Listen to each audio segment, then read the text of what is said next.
This week, we are in a whirlwind adventure to Beaune, the heart of Burgundy's wine country. This is Romanée-Conti, the most expensive wine in the world, and I'm going to try it. Ever wondered what it's like to wander through medieval streets, sample world-class wines, and soak up the charm of a French town in just one day?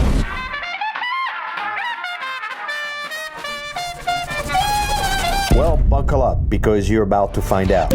We met up in Paris with a few of our fans and got on a bullet train to meet up with our guides, Jody and Steven, in Dijon. Can we really experience the best of Beaune in just a few hours? Cheers, my darling. Oh, wow. And is it possible to get a taste of the most expensive Romanée-Conti wine in the world? We're about to find out. Allez, on y va. Now, to get to Beaune, it's best to take the bullet train. Settle in your seat and watch the French countryside zip by. Gives you time to contemplate the important things in life, like which bottle of Grand Cru will be uncorking first. Steven, our wine Sherpa for this pilgrimage, knows his grapes. Forget the snobbery. This guy got dirt under his fingernails and a palate that could discern a vintage by its tannins alone. He'll guide us through the labyrinth of Burgundy with a wink and a wry smile, leaving us buzzed on knowledge and just the right amount of fermented grape juice. Bonjour! And if you're lucky to get there on a Saturday morning, This is by far the best. you'll get to visit our favorite fresh market in France. Everything about these things just looks and tastes amazing. Forget your sterile supermarket. This is Beaune's beating heart. For the record, they don't have this parade every Saturday.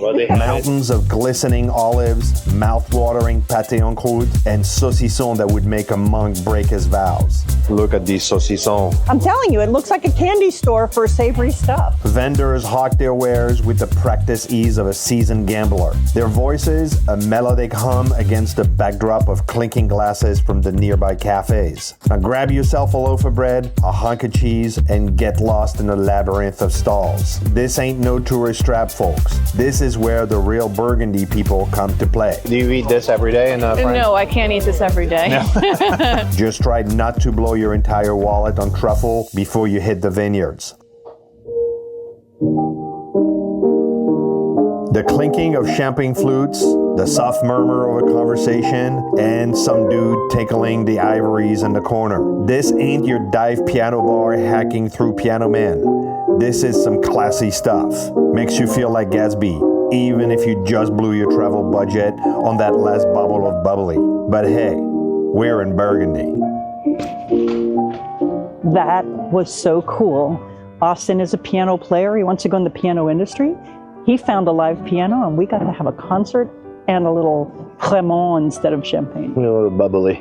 We had a little something. It's a little something. It was fabulous. So where are we going now? Now we're going over to the Hospice de Beaune to check that out. Come on. Over the last few years, Antoine and I have done a lot of traveling, like all around France and back and forth to the US over 20 times. And there are some things that we never leave home without. We always have them in our bag, like this power pack, so my phone is always charged, or lots of other things. So we put a link in the description to our top essentials that we always have, and check it out and see if there's things in there that you still need for your trip. Next stop before lunch, we visited the gorgeous Hospice de Beaune. You step through those massive wooden doors and it hits you. Centuries of suffering, faith, and the fleeting nature of life itself. Some of the, I would say, oldest people in Beaune, some are born here, or they get, when they were young, they get to come here. The courtyard, a heaven for peace, once overflowing with the sick and dying.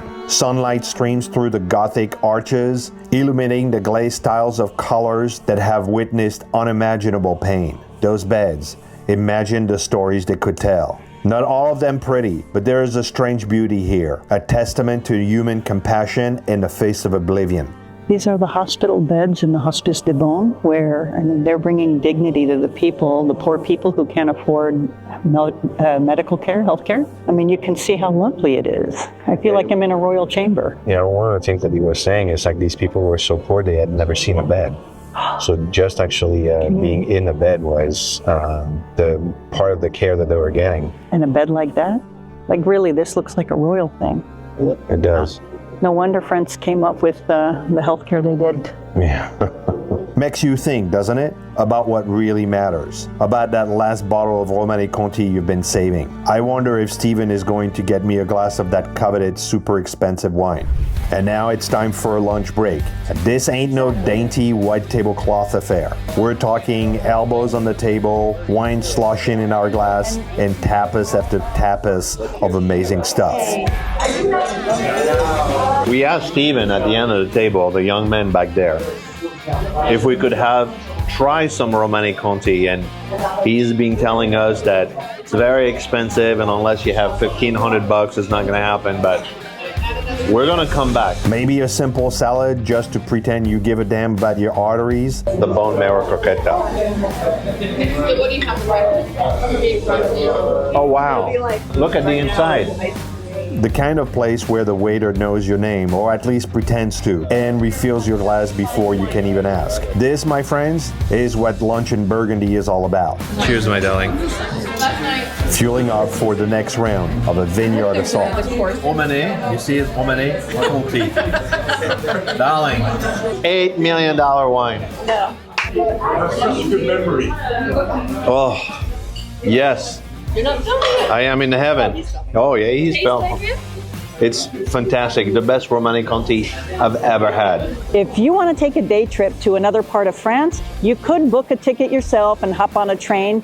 Or what we recommend is that you hire a guide who is professional and can guide you through all the stuff so you can make the most out of your day. We put a link in the description below for people that we highly recommend who can handle the details so you can relax and enjoy your trip. So check it out, see if it's for you. Now forget those stuffy tasting room with the hush whisper and the spit bucket of a Bordeaux castle. Here in Burgundy, we do things a little differently. Out in the vineyard, sun on your face, the hearty smell of vines clinging to your clothes. Everyone come out. Oh wow. Steven, with a twinkle in his eye, pours you a glass of something that tastes like sunshine and regret. We're gonna start with Savigny-les-Beaune, Clos des Guétottes, Monopole, 2018. That would cost at least twice as that in the US, probably. Maybe, yeah. Yeah, 2 to 3 times that. Have a shipping, importer, distributor, wine shop. In the shop and in the restaurant, you're talking about a $200 to $300 bottle of wine. Hopefully you'll like it. These are good wines. They're from Burgundy. It's a Pinot Noir. So, you know. Cheers. Cheers. You swirl, you sniff, you slurp, and suddenly the world makes a little bit more sense. Or maybe it's just the tannins messing in your head. Who cares? You're in Burgundy, baby. Let it ride. Okay, so this time you're saying the grapes are so good, we're telling you exactly where they come from, what field, what vineyard. Okay, it's à Los Cortons, the village we're at the moment. Okay, fine. But then it says what? 1 ER Cru, Premier Cru. So we're in that top 10% again. Okay, and then it says the name of the vineyard plot underneath, Les Petites Lolières. Then the last one, right at the top, is, okay, the 1.2, 1.5% of the best wines we make. It's called a Grand Cru. And here you don't have the name of the village, à Los Cortons, but the name of the vineyard plot. This is the top of the top of the top, the 1.2% of all the wines we make here. Cheers to wine education. Yeah. Amazing wine and amazing cellar. Oh, that's wow. Oh. Dude, I'm not gonna say I'm drunk. I'm not drunk. But you ugly, and I'll be sober in the morning. So now we've weaseled our way into the inner sanctum, the holy grail of Pinot Noir, the Domaine de la Romanée Conti. Forget the tasting rooms. You're out amongst the vines, the legendary sword clinging to your boots. This is Romanée Conti, the most expensive wine in the world. Right behind me. And I'm going to try it today. Bon, allez, on y va. Steven, right here, my brother from another mother, is going to get us to try it before the day is old. Right here. We're going to find it. Where are we going, Steven? You're on a quest. We're on a quest. We're going to find it. Someone on a mission. is going to give us to try this. So what you have right here is you have expensive wine. Right? What you This is have what here I is you want. have Okay. even more expensive wine. Oh, that's what I Over want. there is super duper expensive, and here, baby, untouchable. you and I can't afford this. How much a bottle right here? Between 15 and 20,000 when you find a good price. This is the nectar of the gods, liquid gold. And one thing's for sure, we can't afford that stuff. So we settle for another amazing cépage, Pouligny-Montrachet, and toast to the day Stephen will find us a bottle of that stuff to try. So we're right here on the wall of Romani Conti, which is, well, the king of kings when it comes to wine, on a beautiful sunny day in the vineyards in Burgundy. And life is just darn beautiful. By now, we're all a little bit tipsy. Hell, we can practically hear the monks chanting in the fields. The sun dips below the horizon, casting long shadows across the rows. It's time to head back, a little bit wobbly on our feet, a silly grin plastered across our face. Burgundy, you took our hearts once again. There is no question. We will be back soon. In this video, we shared about our day trip to Beaune in Burgundy. And next, I would watch this video about a day trip to Champagne, or this one about a day trip to Mont Saint-Michel.